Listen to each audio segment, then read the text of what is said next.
weekday, Monday through Friday. Of course, we're in the middle of the holidays. So we've taken some days off this week. We'll take some days off next week as well. We'll let you know about that for the end of this show today. But very happy to be back with our producer, Cam Smith, live in Los Angeles. Man, it's been horrible weather here. Horrible. Not exactly probably what you're experiencing elsewhere if you're not on the West Coast. But so never mind about that. I don't want to rub it in, even though I'm freezing my you-know-what off in the studio today.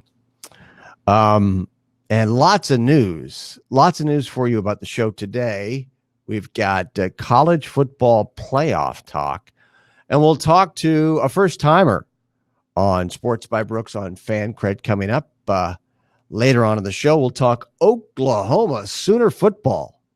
I know you've been waiting for that, and we'll talk about that with Jason Kersey of The Athletic, covers the Oklahoma football beat, and we'll have a breakdown of the LSU-Oklahoma game with Jason. That game, of course, coming up tomorrow afternoon. And then coming up initially on the show, as far as guests go, we think at least, is going to be Doug Lee Maurice of the Cleveland Plain Dealer, cleveland.com, sports columnist, but also he covers Ohio State football, has done that many years. We had him on earlier this year. One of our best guests. Phenomenal. We had a phenomenal interview. Cam Smith, our producer. Cam, you probably remember. Doug was amazing. And so we're going to have Doug on. We couldn't think of a better person to have on today to talk about Ohio State against Clemson coming up tomorrow night. I believe that game kicks at 8 o'clock Eastern time, Saturday, in Phoenix. And we may have, I believe we probably will have Kirk Herbstreit on today with us. Friend of the show, joined us a few weeks ago, and look to have him on the show perhaps at some point today, which would be amazing. He's really in a very unique situation right now with his family. If you don't know, Herbie, his twin sons, Jake and Ty, both are on the roster for Clemson and will be dressed out, and they are preferred right now for Clemson in their first year. They both played 4 games for Clemson in reserve duty thus far this season. And so they will be on the sidelines for the Clemson Tigers coming up tomorrow night when Clemson takes on Ohio State. If you don't know, Herbie's father, Jim Herbstreit, of course, went to Ohio State, was captain under Woody Hayes in the early 60s at Ohio State. Kirk Herbstreit's dad, Jim Herbstreit.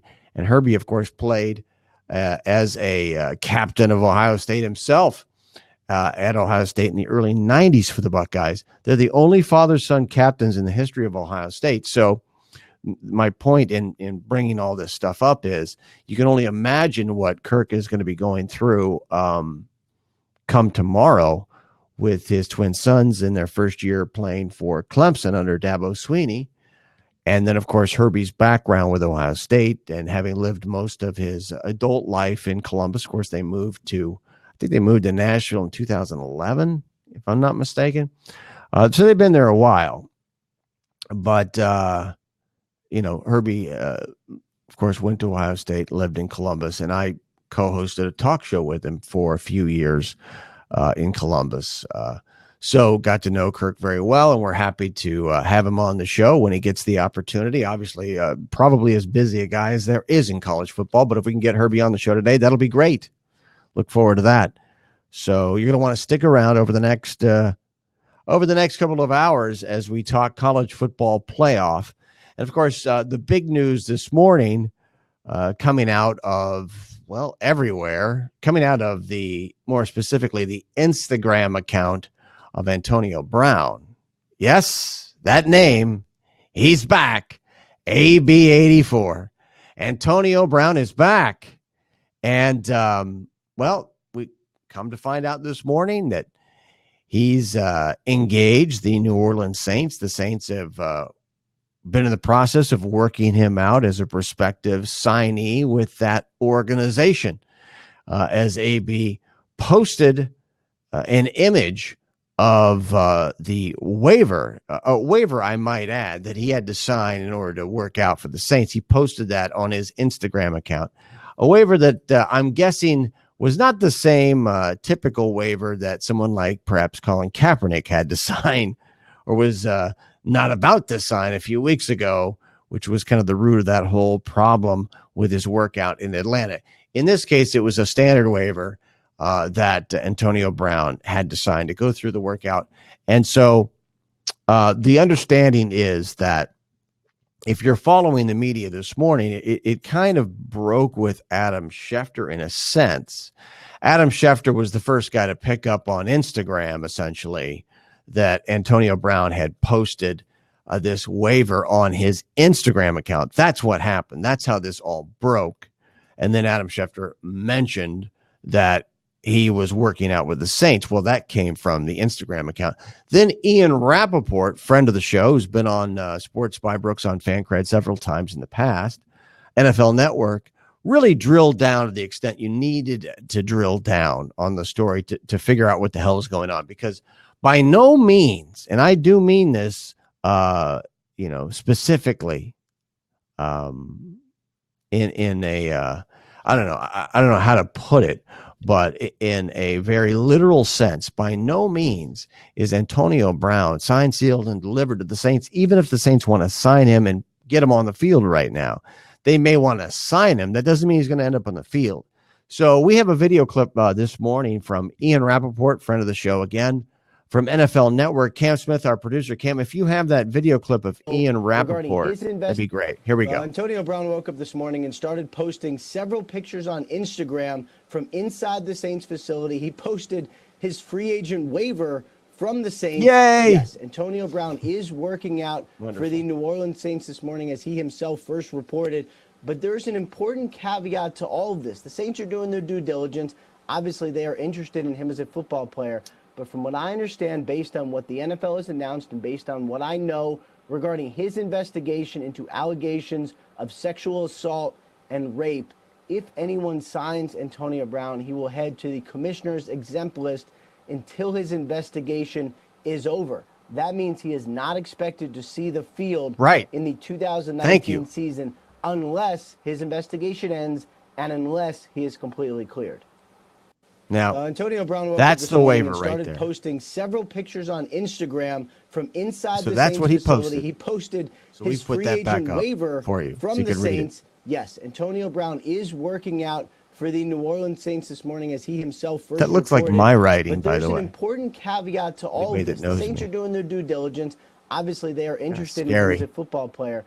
But from what I understand, based on what the NFL has announced and based on what I know regarding his investigation into allegations of sexual assault and rape, if anyone signs Antonio Brown, he will head to the commissioner's exempt list until his investigation is over. That means he is not expected to see the field in the 2019 season unless his investigation ends and unless he is completely cleared.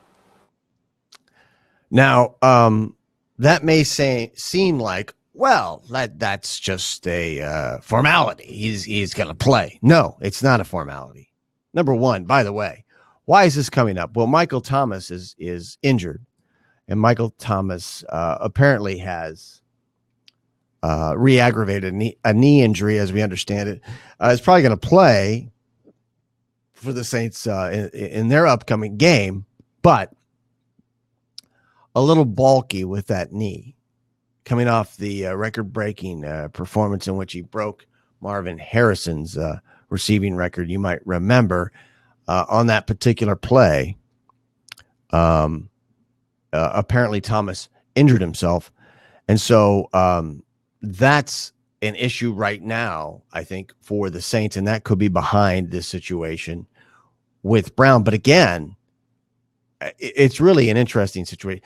What I want to do first, though, before we continue talking about this, because I do want to talk a little bit more about it, the AB situation. You may remember last week, well, we were out front of the AB stuff, right? We had some exclusive video. Well, maybe not exclusive, but exclusive to his Twitter account. What was AB doing when he got a phone call from the Saints, perhaps earlier this week? This is what he was doing right here, and we showed it to you. Literally, this is Antonio Brown, a video that he posted. A couple of videos I think we have here for you from Twitter.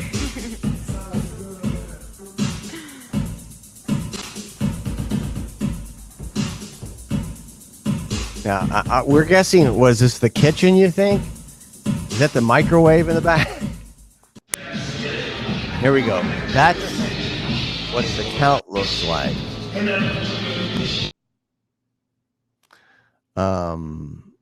And there's some more video of him playing guitar, apparently, but no sound coming out of that guitar. Go figure. Well, it's just a video. You know how those things work, right?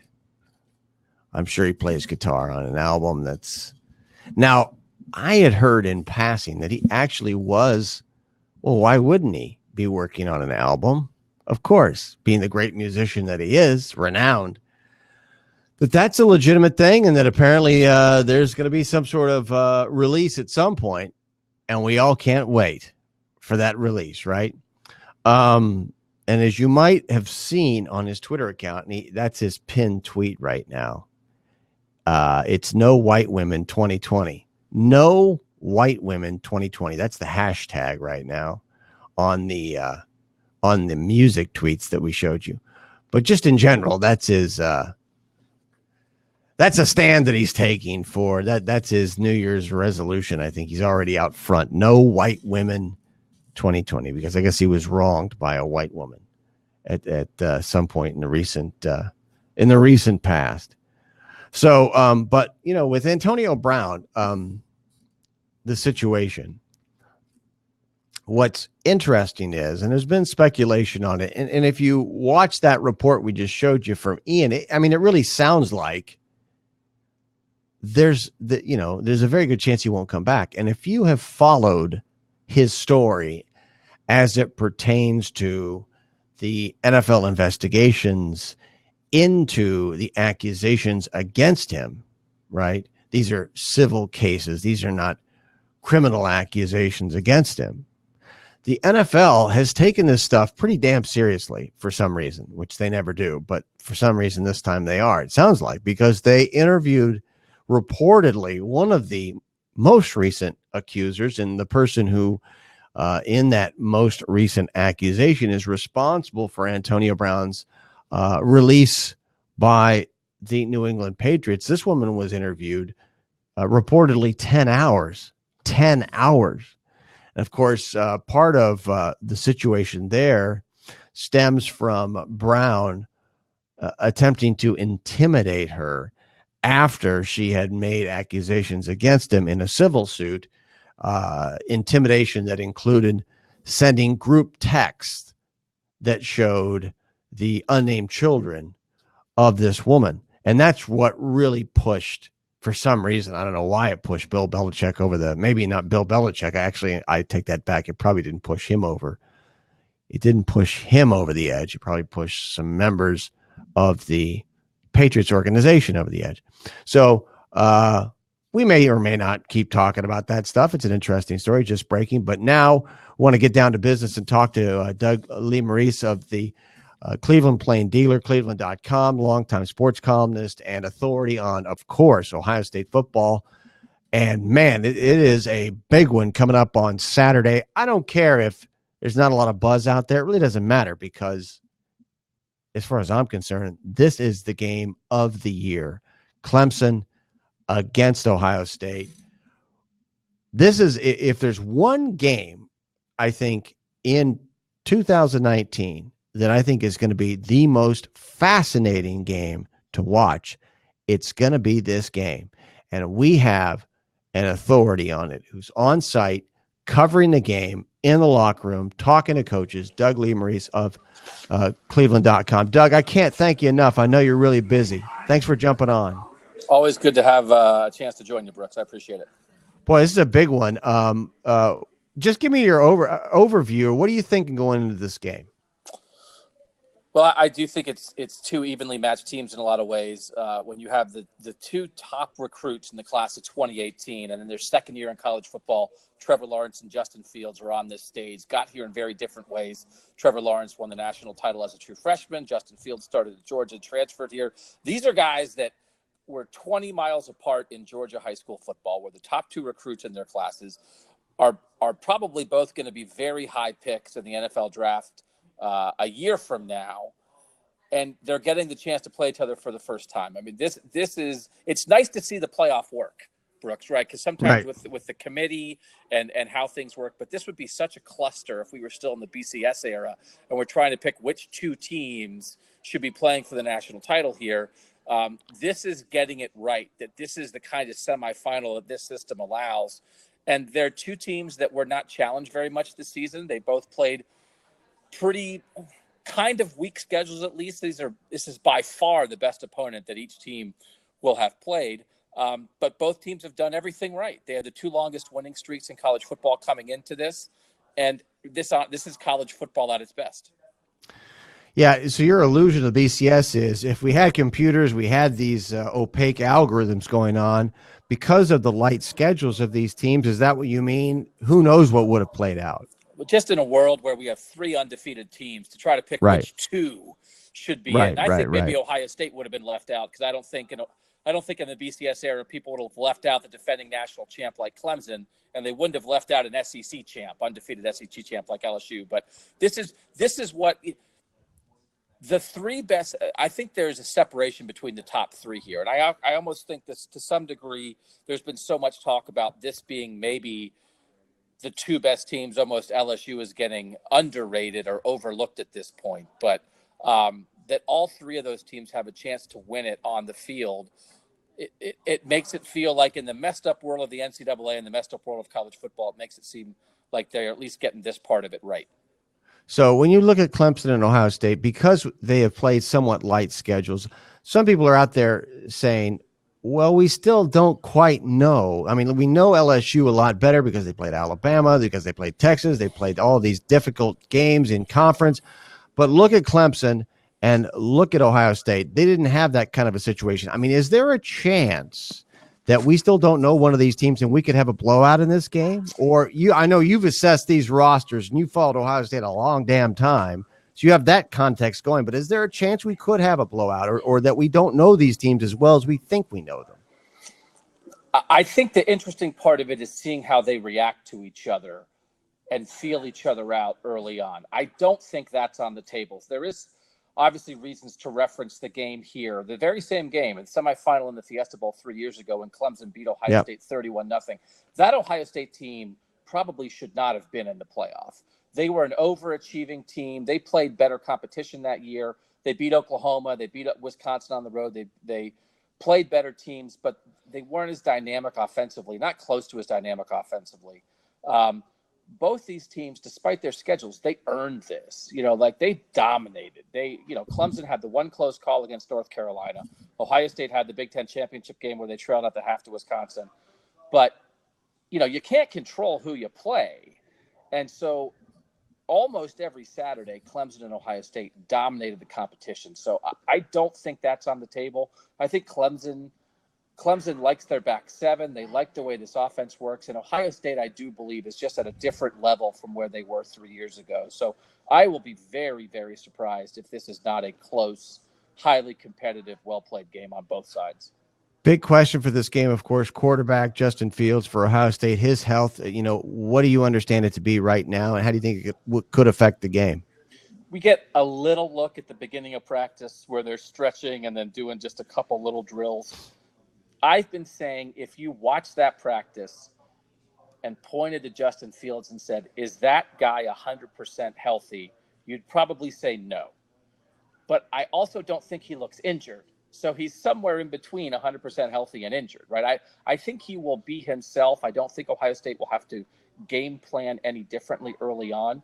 But I do think there's more possibility of being susceptible to a tweak, to getting hit the wrong way on that knee, and that there being some kind of re-aggravation like we saw in the Michigan game after he hurt it originally against Penn State.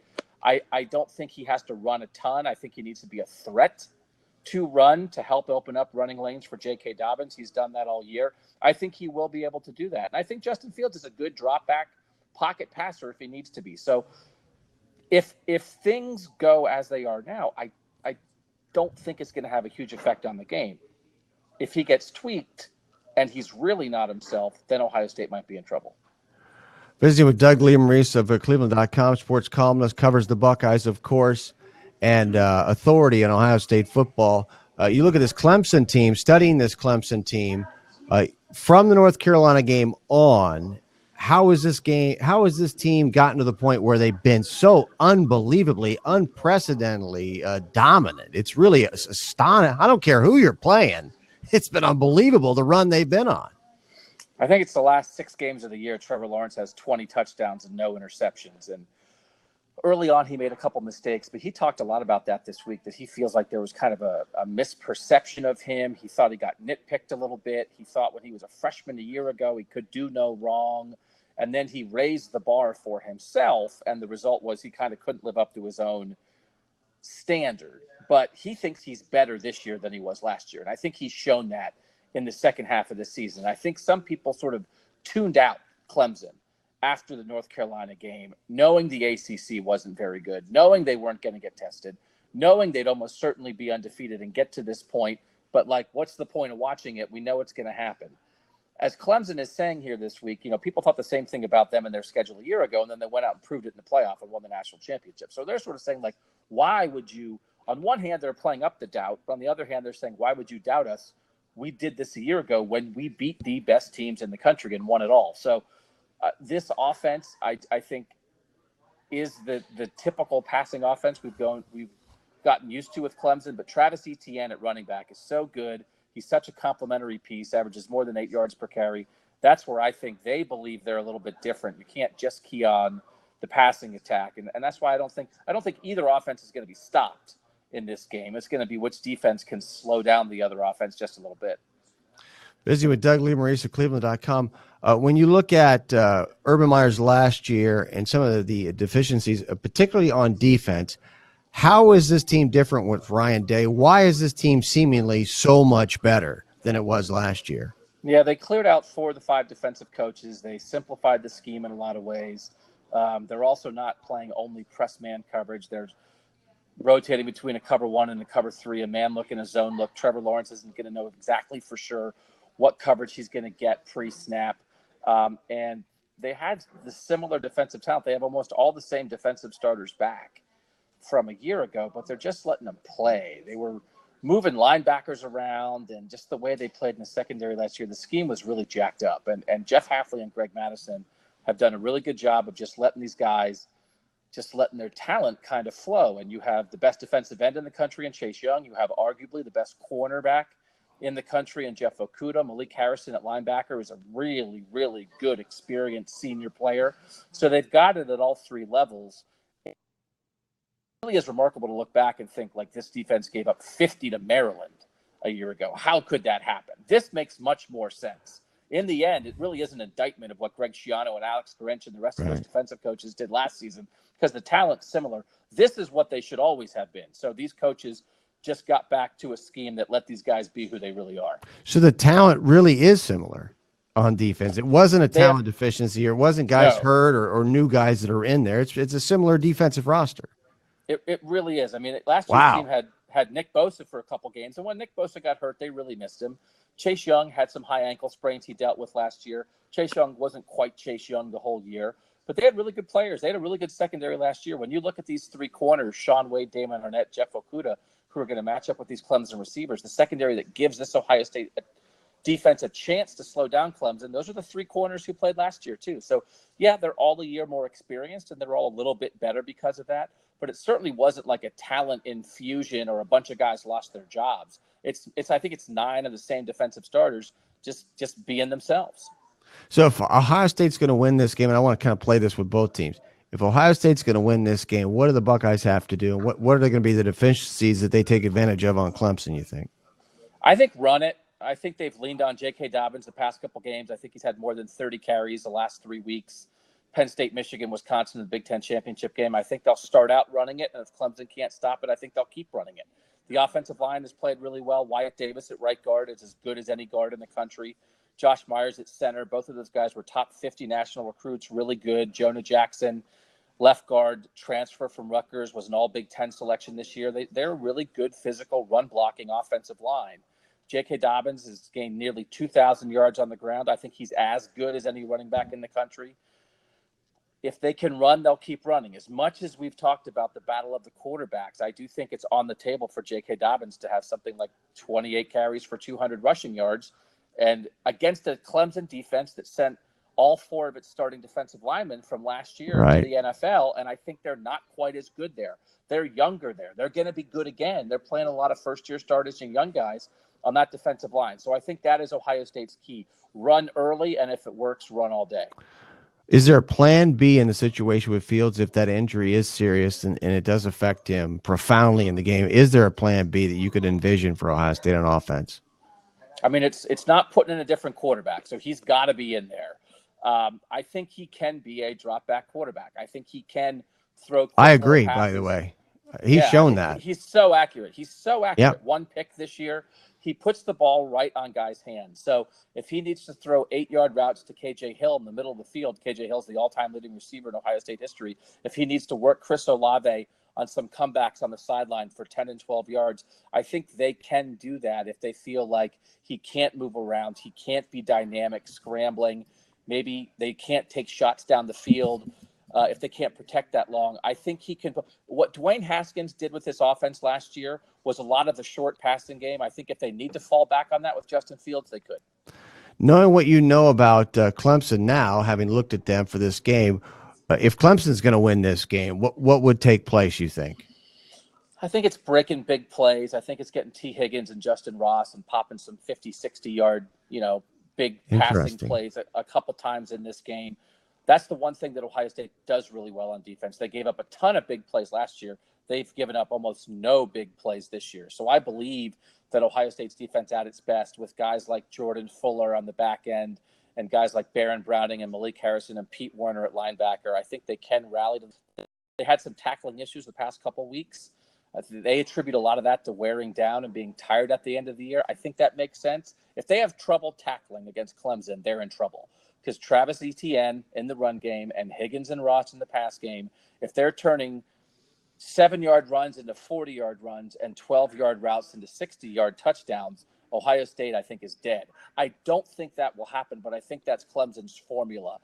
Big guys, 2 6'4" receivers who can go up, win battles for the ball. They catch everything and then come down and keep going.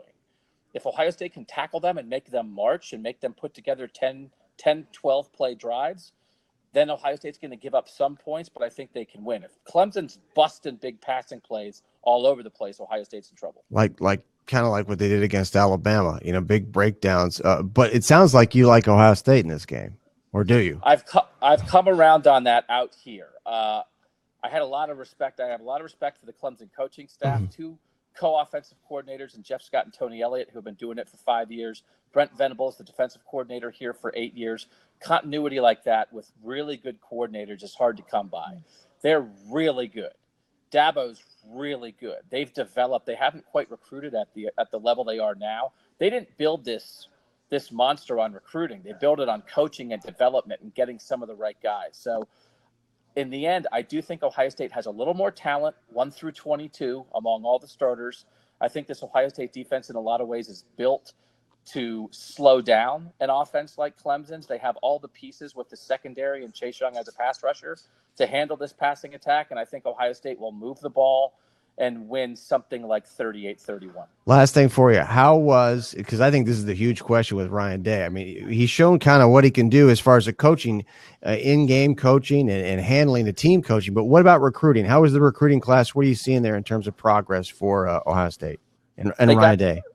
They hit some of the lower-ranked Ohio kids pretty hard, got some guys early in the class that want to be Buckeyes no matter what.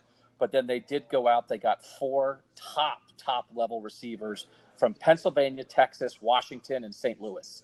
All over the country, they went and got four of the very, very best receivers in the class of 2020. They're really going to throw the ball. People want to come here and throw the ball now with this Ryan Day passing attack. They also got two quarterbacks, one from Arizona, one from California, both top 300 national guys. That's hard to do. They have a top 10 national left tackle who might have a chance to play, Paris Johnson, play really early here. It is really hard to recruit like Urban Meyer. The only guy really who has recruited like Urban Meyer is Nick Saban. So I don't think we can hold Ryan Day to that standard.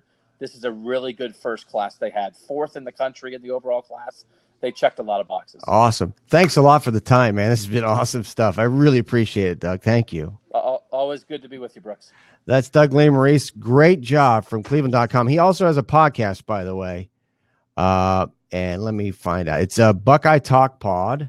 Go to Twitter. It's Buckeye Talk Pod every Wednesday, plus every Saturday for his post-game pod, of course, during the season. That's Doug Lesmerises. Let me spell his name for you on Twitter. It's Lesmerises. And God, I hope I got that pronunciation right. Doug's been covering the team forever.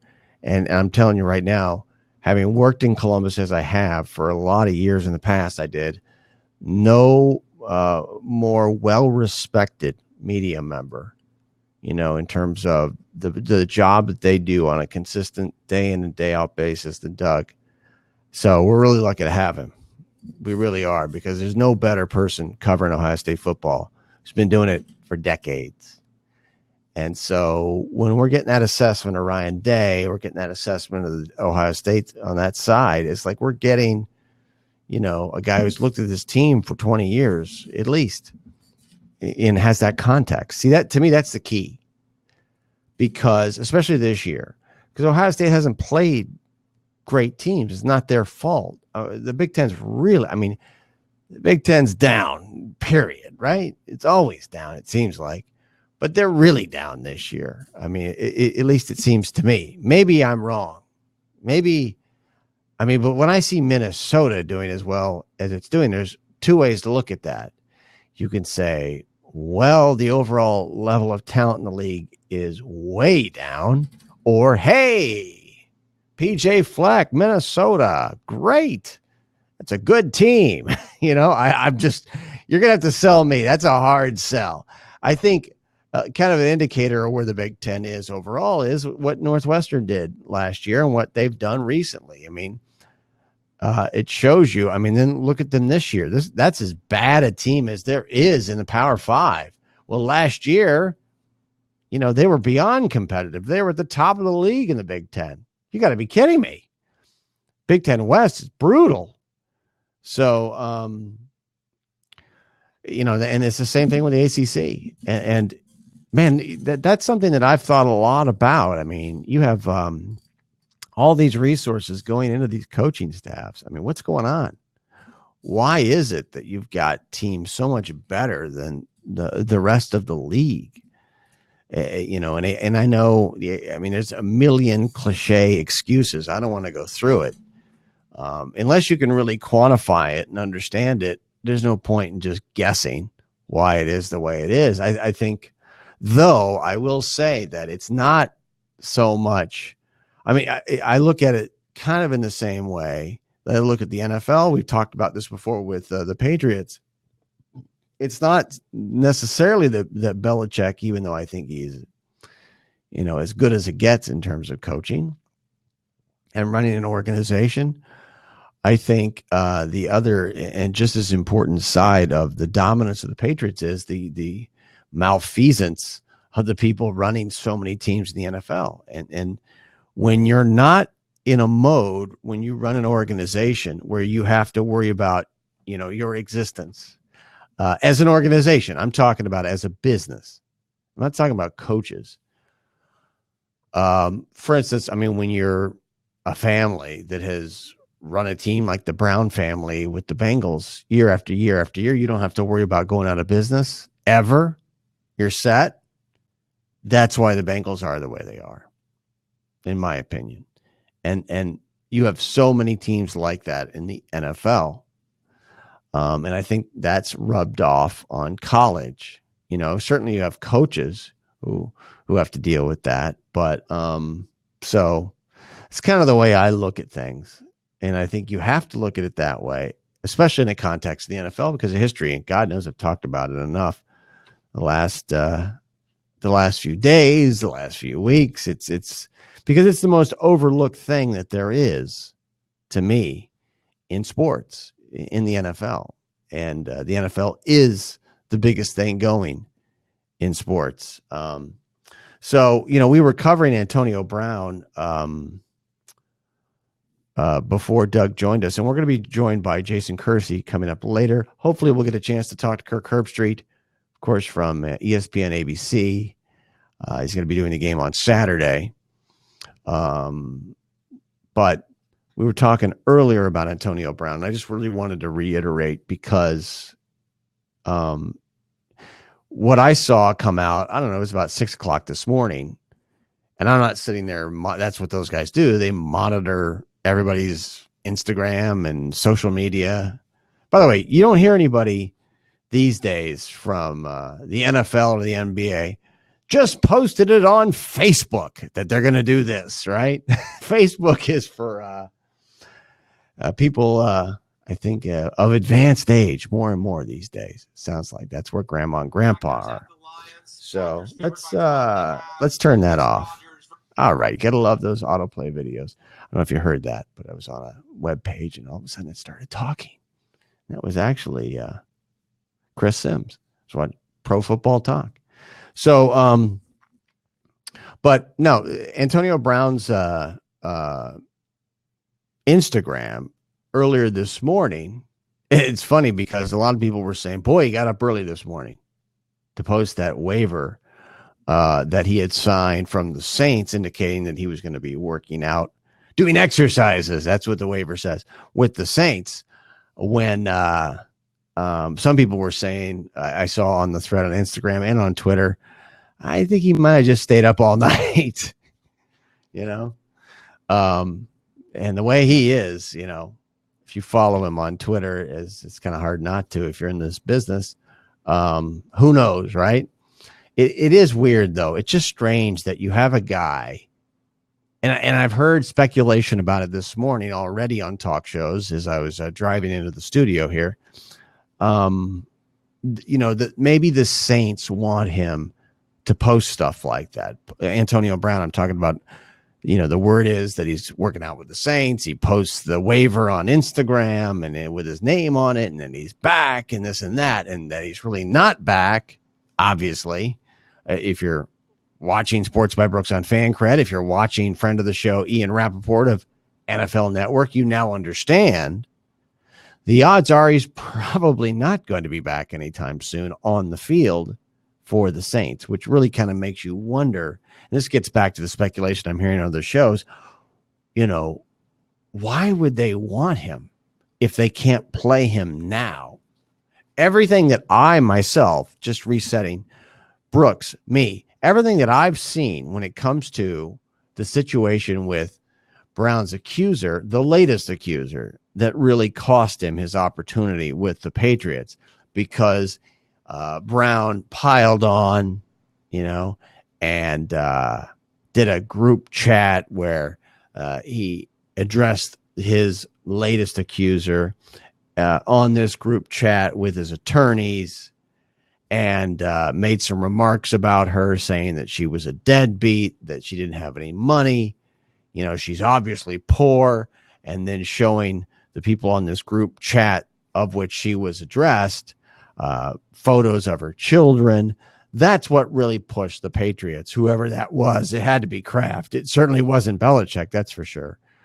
Aaron Hernandez, anyone. So clearly that was the issue with the Patriots. And in following the story with the NFL, you've got the commissioner's exempt list, which is essentially the commissioner can do whatever he wants. He can just stick you over here on paid leave. If you're on a team, that means nothing. Goodell can do whatever he wants. And so if the Saints sign him, you saw from the report that we ran at the outset of the show of Ian Rappaport, if the Saints sign him, it doesn't mean that he's going to be on the field by any stretch of the imagination. It just really makes you wonder the wisdom of signing a guy like that, unless you know something no one else does. And I don't know if that involves assurances. You have to believe Drew Rosenhaus, his agent, guy with a great reputation, at least in league circles. People keep, signing his clients. He keeps getting clients. I don't know.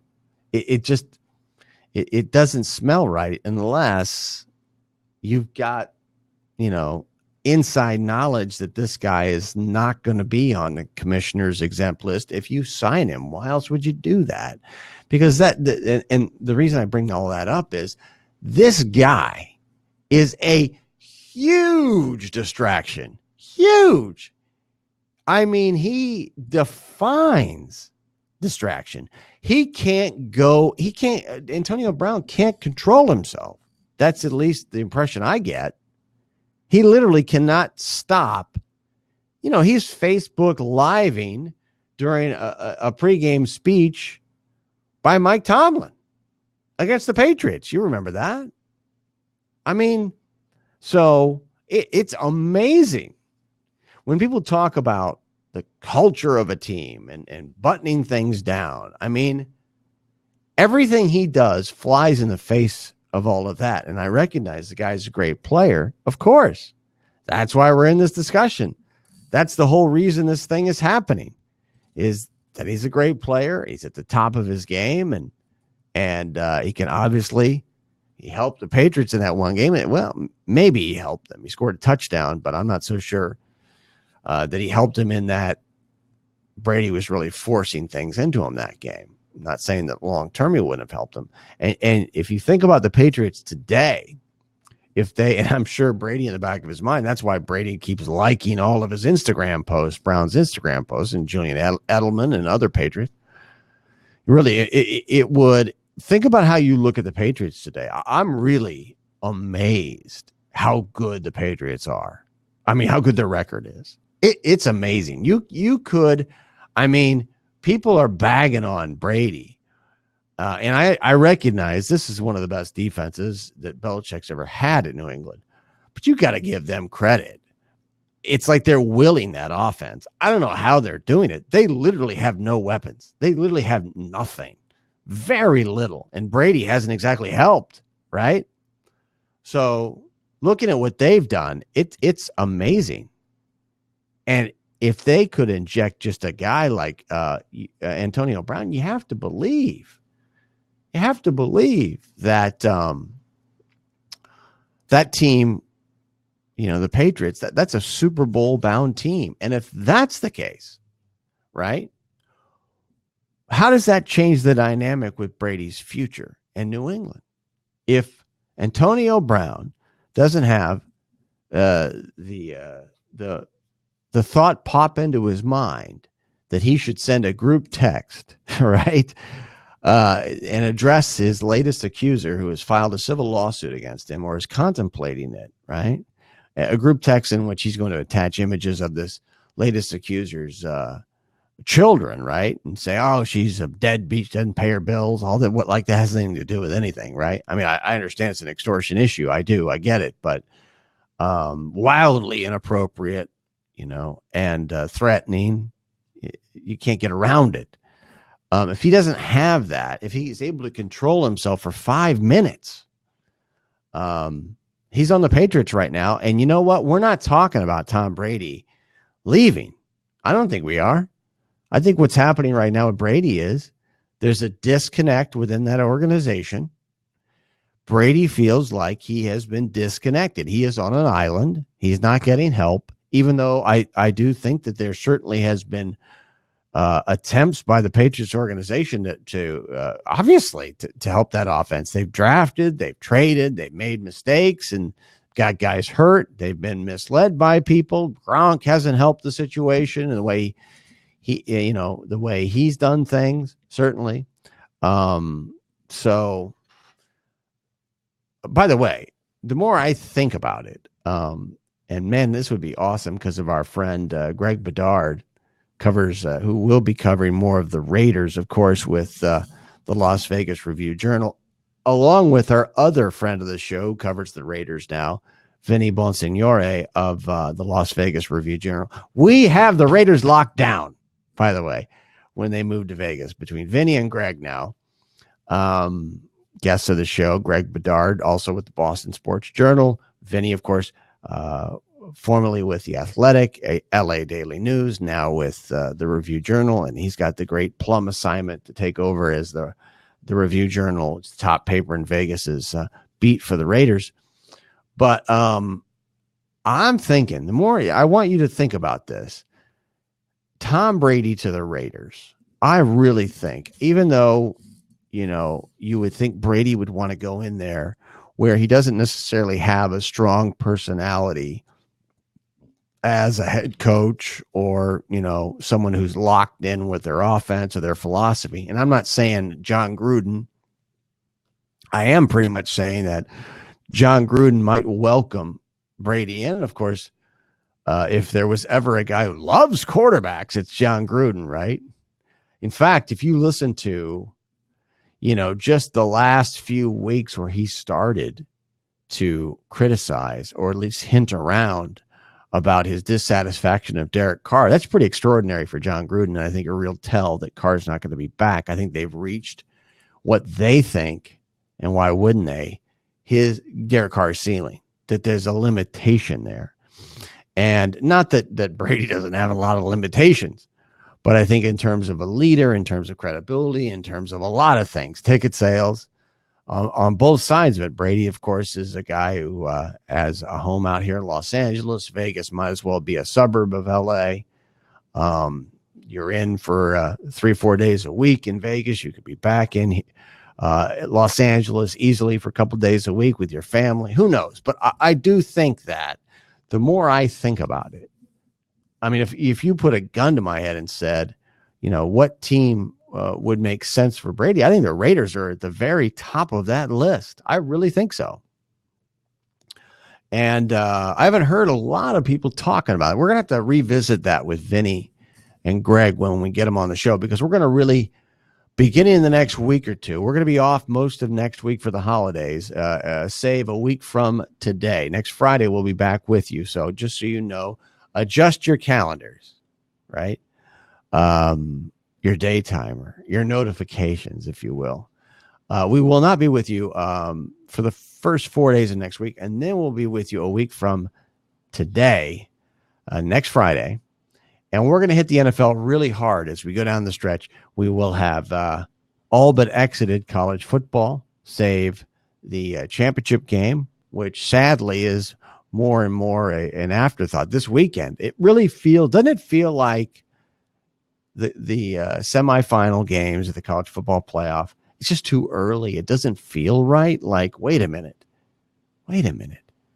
All of a sudden, the games are tomorrow. And I think about what LSU has done this year, what Clemson has done recently. I mean, Clemson, I think it's 7 games in a row. Cam, you may have heard this statistic. Cam Smith, our producer, it's like they've won 7 games in a row by 31 points or more, and that's the first time that's happened since 1895. Something, and I think that's John, and literally, I think John Heisman was coaching at Clemson when that was going on. John Heisman, by the way, I'm Mr. Football History. He coached at Clemson, and he was hired away from Clemson by Georgia Tech. And of course, you probably don't know this, but Georgia Tech was in the SEC for many years.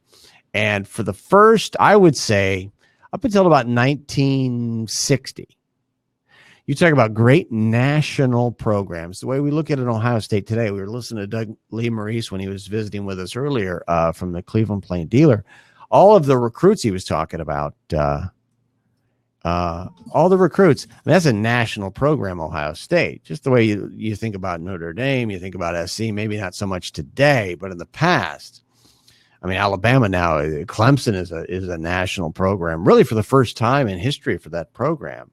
But Georgia Tech was as nationally known a program in the country, the first half of the 20th century up until about 1960, when they decided to, unfortunately for Georgia Tech, leave the SEC. That's a long story, an amazing story. But once upon a time, Georgia Tech was a national football powerhouse that was up here and Alabama was down here. This is Georgia Tech. That was for years and years and decades and decades and decades. And Georgia Tech eventually gets out of the SEC because they were unhappy that other schools like Alabama were taking liberties with eligibility, with recruiting. It's a little ridiculous if you think about it, what happened there. I don't know how I got off on this tangent. I always get off on these kind of historical tangents. We're talking about Clemson, and we're talking about John Heisman. John Heisman, the famous John Heisman, of course, of the Heisman Trophy, was, I believe, his first big job was with Clemson. He turned Clemson around and then went to Georgia Tech. Of course, he was the coach at Georgia Tech when they began to build that program into something really big, into a national program where they would play these games, these intersectional games. They play across the country in the middle of the season. But that's been going on for a long time. And it was really started by Southern schools. But Heisman was also the guy who was, you really should read the book by Mark Schlabach. That's a guy we should get on at some point, Cam, here in the next, maybe we'll get him on here in the next few days. When we get a chance in the next couple of weeks before the championship game. Mark Schlabach, of course, of ESPN, University of Georgia guy. But he wrote what is right now pretty much the definitive biography on John Heisman. And it came out only recently in the last 4 or 5 years. Good book. I read it. And of course, we had Dave Revsett on from Big Ten Network, one of the top college football historians out there right now, which is kind of a big deal, I guess, with the 150th anniversary, even though it doesn't really feel like a big deal. But got off on that tangent. We were talking about Clemson and kind of the unprecedented run dating to 1895. They have won, I guess, 7 games in a row by 31 points or more. First time that program has done it since John Heisman was coaching Clemson. Of course, John Heisman also was the guy, speaking of, big margins of victory that we mentioned at Clemson. He was there. He was the guy who was the coach at Georgia Tech when they beat Cumberland, whatever that is, 222-0. Georgia Tech once won a game 222-0. So we're going to be talking more college football coming up. Nobody is really talking college football in the way that we do it on a consistent basis here, right here on Sports by Brooks on Fancred. And so we really want to drill down on it today with the big games. I mean, this is the biggest college football weekend of the year tomorrow. And as we mentioned before, we may be visiting with Kirk Herbstreit before the end of the show, but we're going to be talking Oklahoma football definitely coming up in the next few minutes. If you're an Oklahoma fan or you're interested in the college football playoff, you want to stick around because we're going to have a first-timer on Sports by Brooks, Jason Kersey, who covers Oklahoma. And also he wrote what really got him on my radar was he wrote this fascinating story that I want him to perhaps talk about a history of a gentleman. It's such an incredible story that he wrote for The Athletic that I'm going to have to let him tell the story, but it's phenomenal. And that's what really got me into Jason Kersey. And so now he covers Oklahoma, covers that beat. He's on site. He's in Atlanta. And so we'll talk to him about the LSU game. LSU, of course, taking on Oklahoma. And, I think a big part of that game could hinge on Clyde Edwards-Helaire and his injury status now, with the hamstring. And we've seen him get off the bus. I don't know if you've seen him walking around on video, but he's been, it doesn't look like it's necessarily catastrophic, at least to walk around. And so I think that could be a much bigger part of the fortunes of LSU. Perhaps not in this game against Oklahoma. We'll see. But if you don't have the threat of that guy out on the field, the threat of the because he is wildly, I think, underrated in terms of how he relates to the success of Joe Burrow. But along those same lines, you may have heard us talking moments ago to Doug Lesmerises of Cleveland.com, covers the Buckeyes, and we were talking about Justin Fields and what he means to that team. Justin Fields, obviously a critical piece to that team in Ohio State, the Buckeyes. And what's fascinating to me is Fields has that knee, and he's had that knee throughout much of the season. He's re-injured it a couple of times during games, been able to stay in games. Now is about 75%, as he characterizes it himself, the Buckeyes starting quarterback going into this game against Clemson. And Doug mentioned this a couple of times, and I think this is the more one of the more underrated parts of Justin Fields' game, if not the most underrated, is that guy, if you've watched him, you really watched him this year, he can throw the football, and he can do it as a drop back passer. And the first thing that really caught my eye, I'm a Georgia fan, really wanted to have him stay at Georgia. Of course, he's been characterized as this running guy, right? Run first guy. And that's why, we didn't run that sort of offense in Georgia. We stuck with Fromm. So there goes Fields. Well, I'm looking at Fields for Ohio State. This guy is a very accurate drop back passer, and the statistics back it up. I hate relying on statistics in college, especially when you're talking about the Big Ten and the ACC. Primarily in the case of Ohio State or Lawrence Lawrence's numbers weren't all that great early on in the ACC season, right? But so I think when you look at the injury of Fields, if they can't get big pressure, Clemson, and they don't have the kind of defensive front, necessarily the experience at least. I mean, they had an unbelievable defensive front last year. I mean, a historical front. If they can't get that consistent push in terms of a pass rush on Fields, I think people are going to be really blown away by his ability to drop back and perhaps, pick that secondary of Clemson apart. We'll see. It's going to be, wow. I mean, this is, to me, what makes this game so interesting and exciting is that there's still this level of unknown with both of those teams because of their competition, right? That's why I'm so interested in that game in particular. Oklahoma, of course, you have Oklahoma LSU. You've got the unbelievable performance of Joe Burrow. And you just feel like in that game, all that matters is checking the score after the first quarter, after the second quarter. Can we just keep this thing within 2 touchdowns? Not so Oklahoma's going to have a shot to win, but just to get me to keep watching. It's like a movie. It's like The Irishman, that movie. We haven't talked about The Irishman, but the Scorsese movie. It's a little bit like the LSU Oklahoma game. All I was hoping for with The Irishman was to just keep me occupied. Can you keep me going for 3 hours, 2 hours? And it did. It did. Now, it did because of the brand name actors and who's behind that production. If it wasn't those guys, I certainly wouldn't have stuck with it. But the performances are just good enough. The story's just good enough. And so, of course, we've got the brand names here with this game. Oklahoma LSU. Just keep me around. Keep me entertained. And, of course, now with Joe Burrow and Joe Burrow's stellar Heisman Trophy speech, which to me is one for the ages. When we look back on his career, let me just tell you, I'm very confident in saying you're going to see the highlight that we played for you last week from the end zone of Joe Burrow scrambling and making that unbelievable throw against Georgia in the SEC championship game. And you're also going to see the last few seconds of his Heisman Trophy speech.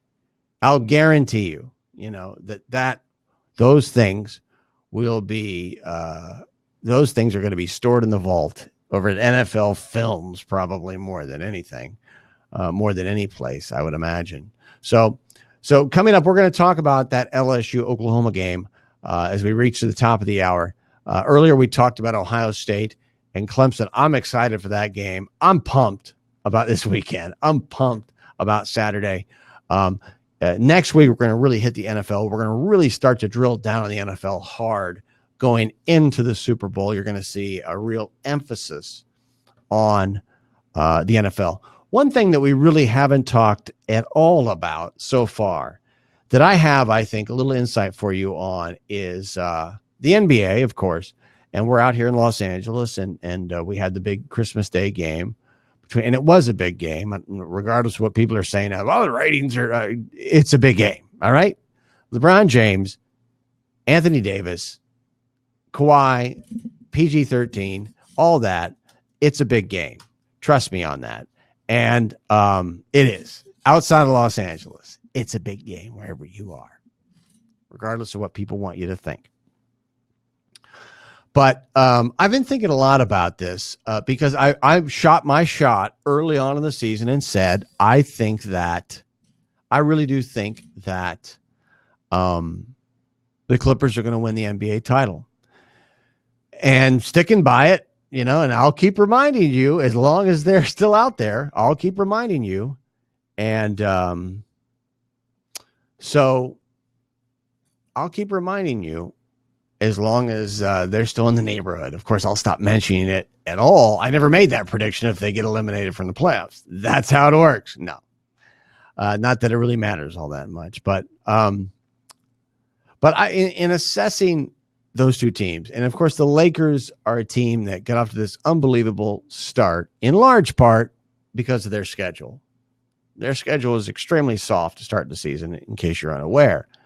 And the Clippers have been fair to middling, and they've got the load management thing going, which is kind of demonized Kawhi. And not that it really matters, but so when you're looking at these two teams, you're trying to understand, who's going to end up on top, because that really does, I think, connect to the overall picture of the NBA. What's the assessment? And so I wanted to explore that real quick with you today, LeBron James. And it's really about LeBron. Because if you watch that game yesterday, on Christmas Day, if you watch that game, you saw two very, very different teams. Very different teams. You saw a team in the Lakers that was essentially not a two-man team, but really a one-man team. And it was really about LeBron, going 1-on-5, it seemed like. You didn't see a lot of ball movement. You didn't see any pick and roll. You didn't see a lot of two-man game. Not a lot. You saw LeBron doing everything. LeBron was awful in the first half, came back, played much better in the second half. And, of course, at the end of the game, you saw the astonishing play by Pat Beverly that in which LeBron James had the ball knocked out of his hand, but he touched it in the process. LeBron ball went to the Clippers. Clippers won the game. Now, during that game, in case you're unaware, maybe we can get some of these clips together, Cam, as we're getting ready to talk to Jason. But before we get to Jason, I want to get into and maybe we'll do this a little bit after we talk to Jason. But just to update you on LeBron, because you may be hearing about his injury situation. He was kneed in, I don't know if it was the groin, but it was the inner thigh by Pat Beverly. We have footage of that. And we have an update from Brian Windhorst, who's kind of the LeBron guy, if you don't know. If you want to know what's going on with LeBron, Brian Windhorst is the guy. That's clip number 6, where we have the Beverly play. I don't know if we have the Beverly injury. We have the play where Beverly knocks the ball out of his hand. LeBron goes off LeBron's hand. Clips win the game. And then we have an injury update, the very latest on LeBron. Yeah, go ahead and fire number 6 on that. He received treatment today. That the call was, and it is changed. Clipper ball. Moment. Patrick Beverly. What a spectacular defensive play. LeBron was upset, even though Beverly hearing the news that the call was overturned. Now, he received treatment today. He'll have an update tomorrow morning before they get ready to play. But they have a back-to-back this weekend. From what I understand, it's going to be doubtful LeBron's going to play in both ends of those. When he missed the game last weekend for the rib muscle injury, he was also dealing with the groin muscle. And some people around him felt he needed to rest it at that time. He took 5 days off. This would only be 1 day off. So I think it's probably likely that LeBron's going to miss some time out of precaution. This is not as serious as last Christmas's injury, but it could be that serious if he plays on it before it's ready. So that's where we are with him. And I saw a lot of people this morning, particularly dissing LeBron, saying, oh, he's not really hurt. It's typical. Remember when he's had phantom injuries in the past. I don't think there's any question about that. But I don't think this is one of them, because, man, did he get kneed. If you watch that game, Beverly kneed the living F out of him in the first half. But I want to run a couple of things here. I don't know if you saw this, but LeBron yesterday was at his kids' game. Bronny and Zaire James playing for Sierra Canyon, right? Did I get that right, Cam? They're both playing for Sierra Canyon, and we got highlights from that. And then LeBron introduced his 5-year-old daughter, Zuri. They're creating a YouTube channel for her. So I want to show you these highlights. It kind of plays into my theory about LeBron. It's important. So these are some highlights from last night. And LeBron, of course, is front and center in the highlights himself. He's part of the whole thing. Everybody's got the phone out because LeBron's just as big a part of it as Bronny is. I'd like to play that team in high school, by the way. I'd like to be that poor team. There he is. There's LeBron.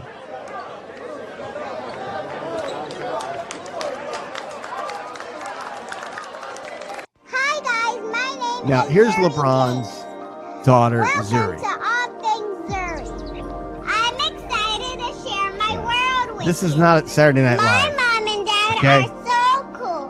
This You is not a might parody. know them. 5 years old. And I have 2 brothers named Brody and Bryce. And I have a French bulldog named Indigo. Okay. This is real. This is not I'm 5 years old. And I'm in preschool, but I have a lot going on. Preschool. She's in preschool, but she has a lot going on. In 2020, subscribe to my YouTube channel. I can't wait to get started. Bye. Okay. That's his kid. So I don't think I included in the clip, but LeBron actually, I saw that over there on Christmas Day. Christmas Day, LeBron tweeted that out. A link to Zuri's new YouTube channel, his 5-year-old daughter. Keep in mind, you've got comments on his Twitter. You've got comments on the YouTube video. Last I checked, there's about 20-something thousand subscribers now to her YouTube channel. They just started. That's the only video. And so he tweeted it out on Christmas Day. And if you don't know, YouTubers, you probably do. YouTubers make millions of dollars, the ones that get millions of views and lots of subscribers. And there are children that have one child in particular who does toy reviews, made $26 million. Who knows? You know, you hear these reports. But so LeBron is setting up his 5-year-old daughter, Zuri, with her own YouTube channel. That's fine. But I want to show you now that you've seen that, all right, that sort of promotion and fame chasing, I guess you could say, to a certain extent, from LeBron's perspective, not his kids. I want to show you this video of what happened at the end of the first half of the Clippers game on Christmas Day. Kevin Hart, the famous comedian, was on the sidelines, and Antonio Davis fell into the crowd of the Lakers onto Kevin Hart. It was a coincidence. And so LeBron James, as you'll see in the video, and I'll try to narrate it a little bit, LeBron James was actually on the opposite end of the court, running off the court into the locker room as all this was happening. But the moment he saw it was Kevin Hart, who had been fallen onto, and they were joking around, it was Anthony Davis and Hart, all of a sudden LeBron runs all the way across the court and jumps into the whole situation. He's there. And Anthony Davis actually eventually leaves to go to the locker room. It's halftime. And LeBron's still there, with Kevin Hart when they go to commercial. This is kind of my whole, part of my whole theory about him, his personality profile. If you could run that, and I know we got Jason coming up here shortly, our guest, to talk about OU football, but run that. What number clip is that? That is clip number 5. Clip number 5. If you could run that clip. So now that I've explained it, you're going to see LeBron's leaving to go to the locker room. He sees all of a sudden, oh, it's Kevin Hart. I'm going to run all the way across the court. Well, wait a minute. You're going to the locker. I mean, now ask yourself as you watch this, would Kawhi Leonard do that? Would he just drop everything? We're going to see this clip in a second. But this is Anthony Davis at halftime, falls into the crowd. He falls onto Kevin Hart. LeBron's on the other side of the court, going to the locker room. To lead the NBA in assists this year. This is the end of the first half. By a pretty good margin right now. Courtesy the NBA, I might add. So here we go. Stolen by Davis, puts it up. Now he falls into the crowd. Now LeBron is on the other end of the court. But all of a sudden, he comes running over. And just and he jumps onto Kevin Hart. See that? Clowning. Now, Anthony Davis is ready to leave. He leaves. Everybody's going. Now, that was LeBron. As you can see, Anthony Davis falling into the crowd. He was way over there. Now, he sees it's Kevin Hart. LeBron does. He comes running over there, and he wants to pose for a selfie. LeBron. Now, can you imagine Kawhi Leonard doing that? Of course not. Most guys wouldn't. Right. There he was. And there's Anthony Davis falling into the crowd. Yeah. How about that? Now think about the Zuri video. He's got his 5-year-old daughter doing YouTube now. Right? Weird. I think it's weird. And I don't know. Maybe it's not weird. Maybe I'm the one who's out of it. Old white guy dummy, right? And then you've got, what's race got to do with it, Brooks? Why do you have to inject that in?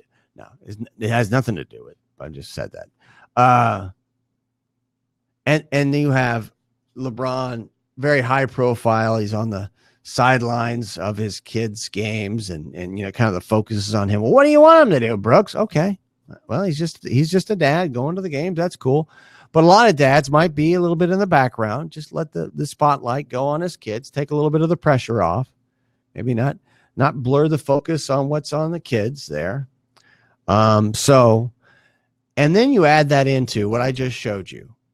That right there, what I just showed you, is why the Lakers will not win the NBA title this year. And Kawhi will. And Paul George will. And Anthony Davis didn't want to be a part of what LeBron was doing there. He was leaving. He's like in the same boat as Kawhi and Paul George and most guys. They're there to play basketball. LeBron is there to chase fame. The end. And there's no better place to do it than in Los Angeles, than in Hollywood. And there's a lot of distractions. So when you try to go back and think about what LeBron has been through already with the Lakers, the unprecedented collapse of the team last year, and then you look at the way the team plays now, he still is the focal point. And it's very much a Batman and Robin situation where Robin is Anthony Davis, but there's no real coherent team with the Lakers. There's no, predictability at all. Not that predictability is necessarily something that you want. I'm just saying that there's no real coherence to their offense other than LeBron going 1-on-5, right? And then Anthony Davis pitching in when he gets the chance. But there's not, it's not a real, and when you look at the Clippers, they're literally the antithesis, 180 degrees. The Lakers have 2 guys on that team right now that are scoring, that Frank Vogel, the coach, is putting in a position to score. Not that Frank Vogel's really the coach. LeBron is clearly the coach. I mean, Kyle Kuzma's not being used. He's healthy. He's a slasher. They should be taking advantage of him. There's no ball movement. There's no nothing, right? The Lakers have all of this length, extraordinary length on that roster with McGee, with Dwight Howard. Do they take advantage of it? And it really is effective against the Clippers. They're not taking advantage of it at all. Everything is geared around making LeBron happy. It's clear. You add that into what I just showed you. I think that is a really telling situation with what LeBron did, how he looks at his vocation now when it comes to the NBA. And by the way, Cam Smith, our producer, mentions, remember we talked about the kid that makes $26 million a year with the toy reviews. You said that person is now in trouble. The parents, I guess, not the kid. Tax evasion. Might go to prison. Wow, that sucks. By the way, if you're going to do tax evasion, wouldn't you think you wouldn't do it if you're making that money off YouTube? And I'm sitting here, some guy on Fancred, SportsbyBrooks on Fan. We're sitting here quoting how much you make. Oh, from payola from the toy companies. Well, so maybe that's why they make so much money. That wouldn't surprise me. We've talked about Twitter in the past, but it really, after a while, you wonder to yourself, how do you actually make money off this stuff? Well, that's a big way to do it. Advertising, of course. Well, it's awfully tough to do it on Twitter. That's kind of why we try to bring you our content, the best of our content, right here on Fancred. So now you know, right? We're going to give you something here and there on Twitter, but the good stuff, the stuff you really want to see, the stuff you're not going to get anywhere else. A lot of times you're going to get it right here on Fancred within the show. For instance, we're going to give you some exclusive content right now as we talk Oklahoma football with Jason Kersey of The Athletic, who tremendous writer and is covering Oklahoma as they get set for the LSU Tigers and what's going to be a great game. Jason, I can't thank you enough for taking the time. Thank you so much. I know it's busy right now, that's for sure. My pleasure. Always happy to join a fellow bald guy with glasses. So, hey, I'm not bald. Look at that, right? I should be bald. I'd look a lot better if I was bald, But so everybody's sleeping. Let's just get the elephant out there, right? Let's kick him out, right in the middle of the room. Everybody's sleeping on Oklahoma. Should they be sleeping on Oklahoma at this point? Well, yeah, I mean, I think it's pretty obvious that if the committee could have had a 3-team playoff this year, they would have done so. But they have to have 4, and so Oklahoma got that spot. And I mean, it makes sense. Clemson, LSU, and Ohio State have all been unbelievable this season. They're all undefeated. They've all looked at various times completely unstoppable. So, and Oklahoma has looked very stoppable, especially over the last month and a half of the season. So I understand it. I think Oklahoma has a chance. I don't know that it's a really good chance, but I do think they have a chance in this game. Yeah, I do too. And what's really going to be interesting, I think, is the injury picture for LSU, especially on offense.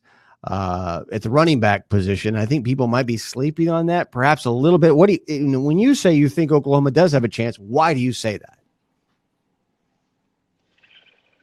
Well, I mean, I think that, Jalen Hurts, for all of his flaws as a quarterback, and he's got a bunch of them. He's not Baker Mayfield and he's not Kyler Murray, but for all of his flaws as a quarterback, he's a winner. I mean, that is something that we've seen. He's a winner. And I think that that mindset, I think he knows how to win in the playoff. He's done it 3 years in a row. He's been part of winning teams in the playoffs. So I think that aspect of it certainly helps. I think the way OU runs the ball gives them a possible edge. LSU's defense, especially the run defense, has seemed a little leaky at times. Ole Miss rushed for 400 yards against them. Oklahoma's rushing offense has been really good this year, with Hurts sort of leading the way.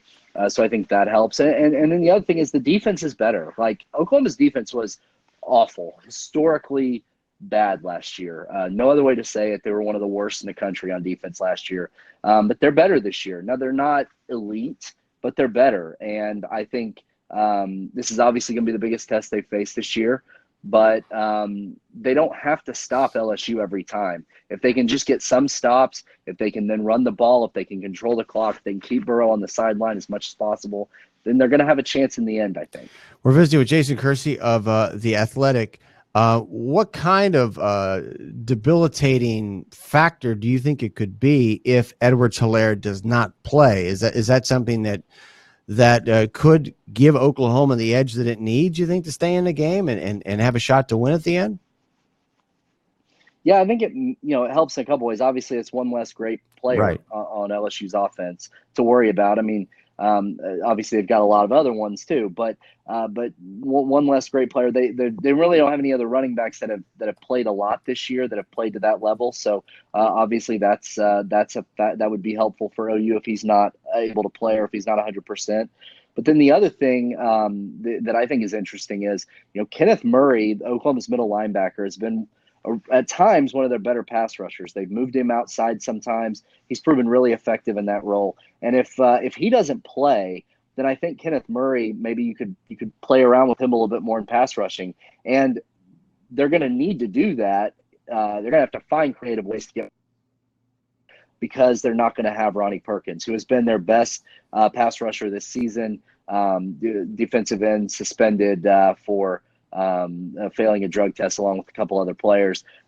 Just a huge loss for them. But, a way to mitigate that might be putting Kenneth Murray on the outside, which you're a lot more comfortable doing if you don't have to worry about a great running back. What about Lamb? I mean, what kind of factor does he have to be for Oklahoma? Does he have to be a factor? If he's not going to perform, does Oklahoma have a chance in this game? I mean, Hurts has to make that happen. I understand. Yeah, I mean, CeeDee Lamb, it's been a really interesting year for him because if he had gotten the number of catches that Jamar Chase did, his numbers would have been just off the charts, unbelievable. Maybe even would have been like a legitimate Heisman Trophy contender. But the fact that Jalen Hurts isn't the same passer that Baker and Kyler were, I think, limited his impact a little bit. I mean, a lot of the biggest plays, most unbelievable, shocking, eye-popping plays CeeDee Lamb made this year were not the result of necessarily great passes. They were short passes that he turned into monster plays with his vision, with his quickness, and with his strength. And so, I mean, he's an unbelievable player. And I think that for OU to have any chance at all, he's going to have to be involved. I think the run game is going to have to be the focus probably because of the way that helps them overall as a team. But they're at their best when they run the ball really well and when they occasionally pop one to CeeDee Lamb, because he is a special player. He's going to be a first-round pick. How do you match up because to me, the key here is the Oklahoma run game, period. It's the ability to chew up clock. The Oklahoma run game against the LSU defense. To me, that's really the bottom line. Drill down on that matchup. How do you think that's going to play? I mean, we could talk about turnover. Who knows about turn? I mean, that kind of stuff. You got to be able to run the ball. What are your thoughts on that? Yeah, I mean, Oklahoma's run the ball really well this year. I mean, Kennedy Brooks at running back has been really exceptional, especially the last half of the season. Obviously, Jalen Hurts is their leading rusher, which everybody knows what a good runner he is, but I don't think anyone would have expected him to necessarily be the leading rusher by the end of the year, but that's what's happened. The real concern, I think, for OU when it comes to that is that, OU has kind of been at its best in the past few years and even earlier this year when they've had multiple running backs. Trey Sermon and Kennedy Brooks last year were both basically 1,000-yard backs or close to it. This year, Trey Sermon got hurt early in the year. And then there's Ramondre Stevenson, who has 500 yards this year, been a really good change of pace guy. Actually, when Kennedy Brooks had to leave the Big 12 title game with a concussion, Ramondre Stevenson came in and scored the game-winning touchdown. But he is another player who failed a drug test and is out for this game. And so now they're really going to have to rely on Jalen Hurts and Kennedy Brooks. The only other scholarship running back available for them is TJ Pledger, who was a really highly recruited kid. He's a sophomore, but he's only got 8 carries this year. So we're really going to have to – it's going to be interesting to see kind of what they do because they're kind of running out of options there in the back. Busy with Jason Kersey of The Athletic, covers Oklahoma Sooners. What's your assessment of Lincoln Riley's coaching job this year and really the state of the program? Well, state of the program is pretty unbelievable. I mean, a lot of times when it gets looked at from a national perspective, people forget they've won the Big 12 5 years in a row. I mean, and that's, it's not completely unprecedented because Clemson just did the same thing in the ACC, but it's still historically very, very rare. And so there's that. They've won 10 games way more often than they haven't over the last 20 years. But the big problem for Oklahoma, and the biggest thing that Oklahoma fans that drives them crazy, is they haven't won a national championship in almost 20 years. And I think that it's kind of crazy when you think about that. Bob Stoops won it in his second year, set the bar so high in 2000, and then they've never been able to win it again. They've gotten close a few times. This is their third time in the playoff. They've never advanced past the semifinal round. And so I think that there is some, maybe nationally there's some Oklahoma fatigue almost, like putting them back in. They're just going to get beat again. This will be actually, I think I said third. This will be their fourth time in the playoff. And in the previous three, they've never made it past the semifinals. So from a national perspective, I think people wonder if Oklahoma, they can dominate the Big 12, but can they do it nationally? And from the local fan perspective, I think, I hear from OU fans all the time. They love what Bob Stoops did. They love what Lincoln Riley has done. But damn, they really want to win the national championship again. I mean, think about this. It has now been longer since the last national title than it was between Barry Switzer's last one and Bob Stoops' first one, Wow. 1985 to 2000. And that stretch includes the worst stretch in program history in the John 90s Blake, when they were just an abysmal. Gary Gibbs. John Blake and Howard Schnellenberger for 1 year. Right. But they actually won a title quicker after the 85 one than they have since the 2001. And one thing that I get a real laugh out of is, I love to be a little bit superstitious. I think it's kind of fun and to think in those terms. OU fans are really funny. There is a group of them on Twitter, or at least the ones that I've seen that have tweeted at me, that believe, the answer has just been getting a quarterback with the initials JH. Jamel Holloway won it in 85. Right. Josh Heupel won it in 2000. Wow. Jalen Hurts. That's pretty damn good. Visiting with Jason Kersey. And so what's going to be your pick on this game? What's the bottom line here? Well, I think LSU's going to win. I mean, I think that will we have a game in the second half? Will we have a game in the second half? Yes, I think it'll still be relatively close, but I think LSU wins. And actually, I totally forgot to answer part of your last question. And so just to merge those two, I think this is Lincoln Riley's best coaching job as a head coach. I really do. Because of what he's done without the same level of quarterback play. He made the change on defense and got Alex Grinch in there, who has done an unbelievable job. I think it would have been real easy, and I even sort of looked maybe at this season as it could be I don't know about rebuilding year, but maybe a gap year. They've got 5-star quarterback Spencer Rattler coming in next year that everybody expects is going to take over, who's redshirting this year. But for them to get back to the playoff this year, and I know they needed some help. They needed Alabama to lose. They need Utah to lose. But for them to get back to the playoff this year and win the Big 12 again, especially in a more competitive Big 12 than it has been the last few years, I think is very impressive. But as far as this game goes, I think LSU wins. I think it's going to be really hard for OU to hang with them when it comes down to the fourth quarter. But I don't totally count them out. So the program is because you hear, look, not a day goes by that the freaking NFL media does not mention Lincoln Riley as a head coach. And of course, we heard Jerry Jones say a couple of weeks ago, I don't think college coaches are that great. Rather ironic, right? That suddenly Jerry's not cold on Lincoln Riley. But where do you think all that comes from? Why is he always at the top of the list? Well, that's hilarious because the last two coaches that won Super Bowls for him were both college coaches. Thank you, Jimmy and Barry, whatever. Right? Yeah. Yes, and but I think the reason is because he is so smart. He's young. He's energetic.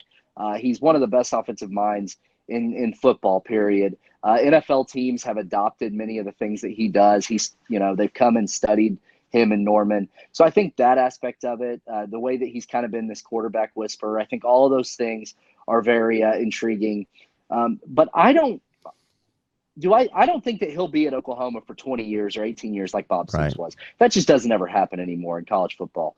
I think eventually the NFL itch will be a little bit too much for him, and he'll want to go give it a shot eventually. I don't see it happening anytime soon. And the reason I don't see it happening anytime soon is because he really likes college football. He likes coaching in college. He likes recruiting. So often when these guys like Chip Kelly make this jump, it's because they hate recruiting. He loves recruiting. He's really good at it. And so I also think he likes being able to mold his own roster. He likes being able to have complete control over all that.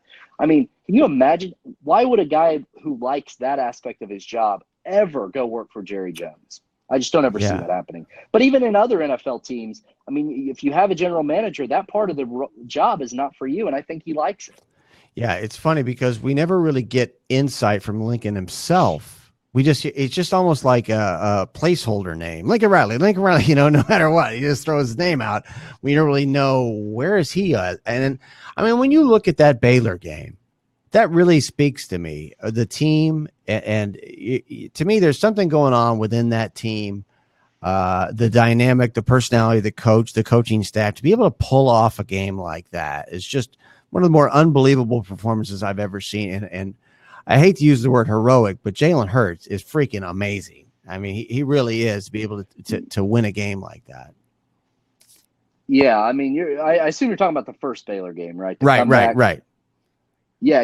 Okay, that's what I thought. Yeah, I mean, that's one of the most unbelievable. I mean, it's the largest football history. Right. And I mean, they seemed dead in the water, man. I was at that game. I've never seen. I can't remember. I thought there was I thought there was no chance they were coming back to win that game. They couldn't do anything on offense. They couldn't stop them on defense. Right. And I don't know what changed at halftime, but what they did in the second half of that game, I mean, it saved the season. That's when you said, because I'm on the fence about, okay, this is his best coaching job. That's when you got me rethinking it. And then I go back to that game, and I'll out of this season, if there's one game, we'll see what happens at the playoffs, but if there's one game I'll remember from this whole season in the future, it will be that game, because it was such an unbelievable, by Hurts, was such a kind of a heroic performance by him. So I don't know, that's just my thought. So, but dude, I can't think, I know it's so busy. You got all these things flying around. Thanks so much for sitting down and visiting with us and giving us some insight into this one. My pleasure. Thanks for having me. I'm happy to join Absolutely. you. That's Jason Kersey of The Athletic, covers Oklahoma football and does a good job at it, obviously. Guy's on top of it, to say the least. And we got a good breakdown of these two damn games. I'll tell you, this is going to be an amazing Saturday. This is one of those Saturdays. I don't have a lot of these days, period, where don't bother me. Right? Nothing matters. The phone rings. You don't even look at your phone. You don't even look at your phone. We'll give him, by the way, Cam, we'll give him about, 5, 10. What do you want to give him? 10 minutes? Something like that. Let's give him 10 minutes. I don't want to hold you hostage, but, but we'll see what happens. So we got a good breakdown of OU. Yeah, let's give him 10. And it's your call, whatever you want to do. It's your call. But we had pretty good luck on this. These are all inside stuff, me and Cam, our producer. But glad that you are joining us today here on Sports by Brooks on Fancred. Now, want to let you know, coming up next week, we're going to be off for the holidays between Monday and Thursday, and then Friday we're going to be hitting NFL hard. We're going to be hitting, of course, the playoffs and the lead up to the Super Bowl. Lots of stuff going on. Lots of guests that you're familiar with, and maybe some new folks that we inject into the equation when it comes to the National Football League. You just never know what you're going to get here. You just never know. And that's why you got to join us every single weekday. But remember, we won't be back until a week from today, beginning at noon Eastern time on Friday. And we'll take you all the way through the Super Bowl and give you really, I mean, to me, the preeminent NFL coverage out there. We're giving you stuff that nobody else is going to give you, insight that nobody else is going to give you, really cut through it. Like this morning. I mean, you hear about, oh, Antonio Brown's going to sign, and look at the Saints, and what is Sean Payton? Well, he's not doing anything. He's not on the roster. Even if they want to sign him. If they sign him, it doesn't mean he's going to play at all. In fact, he probably won't. And we showed you why today. We showed you exactly why. We brought you the report that really mattered. What really matters is not what Antonio Brown is posting on Instagram and Adam Schefter is reading to you from his Twitter feed. It's what friend of the show, Ian Rappaport, brought to you and that we brought to you. The fact that just because the Saints sign him doesn't mean he's playing. In fact, it will probably lead to him being basically suspended by the league, by being placed on the commissioner's exempt list. Why do we say that? Well, Ian Rappaport all but said it, right? But if you look back to the investigation, which we backgrounded for you earlier in the show, I hate to keep going back to that. I'm sorry. I apologize. But what we really brought you was, this is why he's probably not going to play. I mean, the odds are he will not play for the Saints, whether it's now or in the playoffs, because the investigation that the league has undertaken has been extensive already. It isn't as if the league has not already vetted Antonio Brown to a certain extent. Brown has been interviewed, and one of his accusers has been interviewed. And that accuser is the accuser that Brown dragged her children into the situation on. Remember, as part of that group text. So it's under those auspices. Now, when you look at the conduct, which is, to put it diplomatically, of Antonio Brown on Twitter, on Instagram during the season, and it's not so much necessarily one thing or that him posting this or posting that, besides, of course, the things that he should not have done in relation to his accusers. And that's not what's going out, on his social media feeds. I'm just saying in general, I got no real big problem with the things that he's putting out there, right? Because I'm not an NFL coach.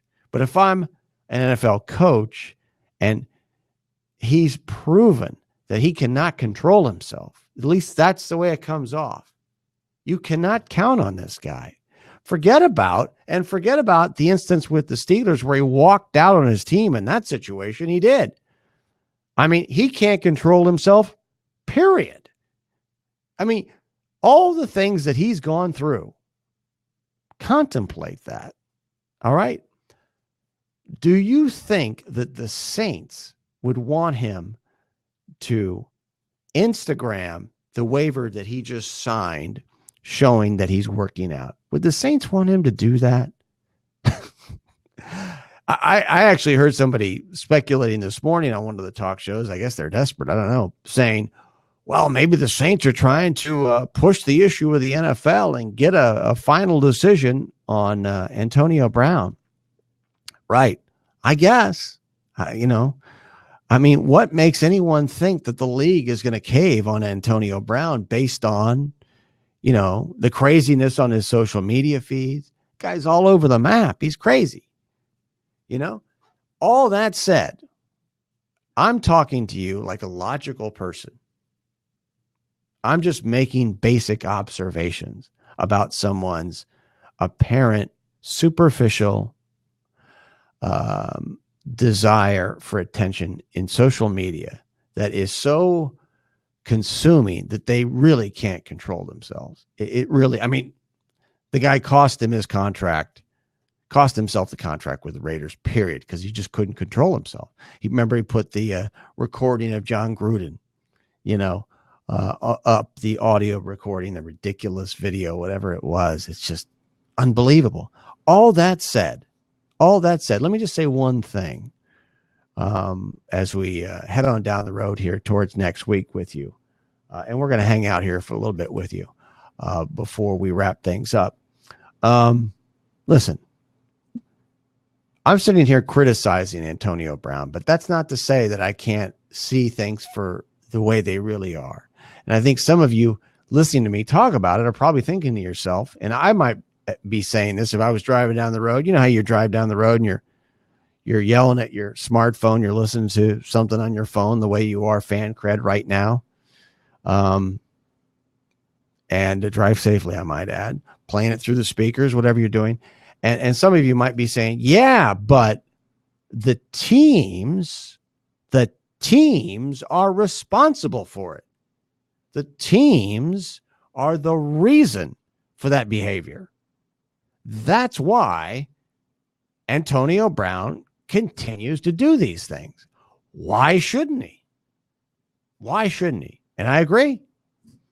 I think it's just funny how we talk about culture and coaches and I don't know. I mean, we place the NFL up here on this pedestal, especially guys like Belichick and Sean Payton. They are the epitome of greatness when it comes to coaching, right? And what goes along with coaching, culture. And I'm not saying there isn't a culture. There certainly is. But what does it say that the two organizations, as much as any organization, I mean, think about right now in the NFL, what organizations are up there? It would be the Saints. It would be, at the very top. Belichick, obviously, is on his own plateau at the very top.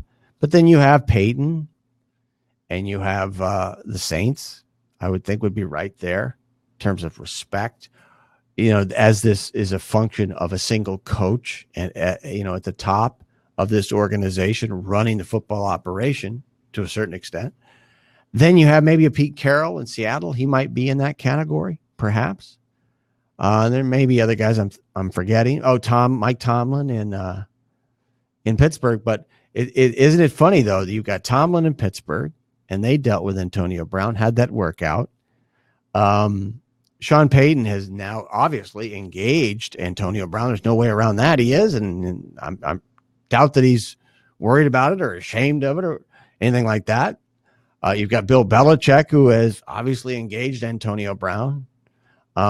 So the very top organizations in the NFL, all of them seemingly have entered into arrangements at some point with Antonio Brown. So why shouldn't he conduct himself in the way that he does?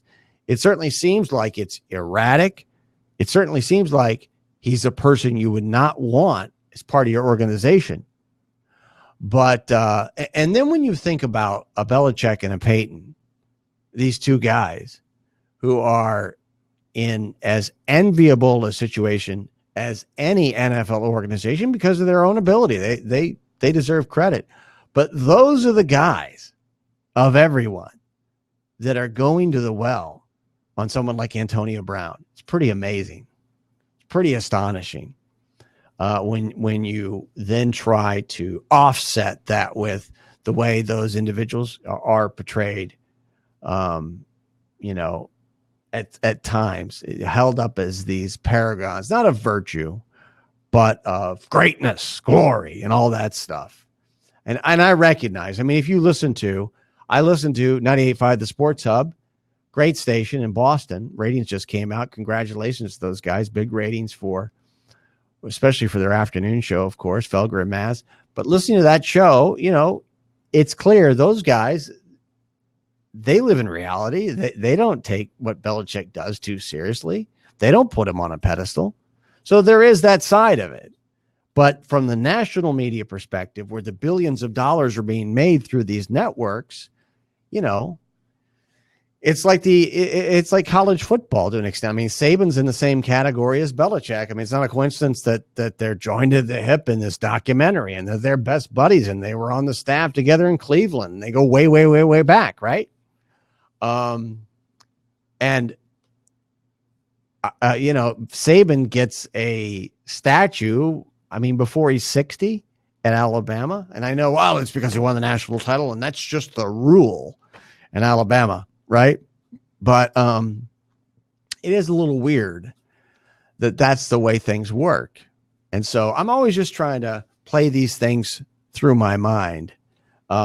So I wanted to show you one more thing before we let you go, kind of as a fun thing to kind of wrap things up and want to thank Cam Smith and everybody at Fancred for all their help this week and through the holidays, and maybe bring you something a little light at the end of our show today.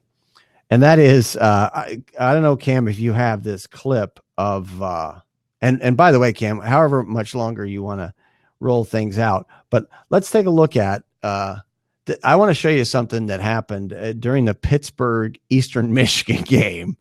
Pittsburgh Eastern Michigan game. Clip number 3, if you have that, Cam. I don't know if you're tied up right now. Our producer, Cam Smith, here on Sports by Brooks on Fancred, holding it down. But I'd like to run clip number 3 if you get a chance and take a look at that. But this was during the Pittsburgh Eastern Michigan. Now watch the referee on the left here in a second. Watch him right there. On Eastern Michigan, number 9. 2 unsportsmanlike. Look at his feet go up. Watch his feet go up. Watch this. This is from last night, the Pitt Eastern Michigan game. Here comes the official, right? Now think about the greatest. Yeah, he's barely. I mean, that's right out of a movie. That's like a Caddyshack moment, right? And then the feet go up. The best part is the feet going up. Right? Can you run that back one more time? Excuse me, there are 3 fouls on the play. 2 on Eastern Michigan. Yeah, you already ran it back, didn't you? You were ahead of me on that. Unsportsmanlike conduct fouls. Yeah, you're already doing it, Cam. You ran it twice without me even asking you to run it twice. Yeah, this is great. This is like, and I just picture Bobby the Brain Heenan, right? Remember the old wrestling announcer coming to work one day on the set with a neck brace on, because he had gotten touched by Gorilla Monsoon or something.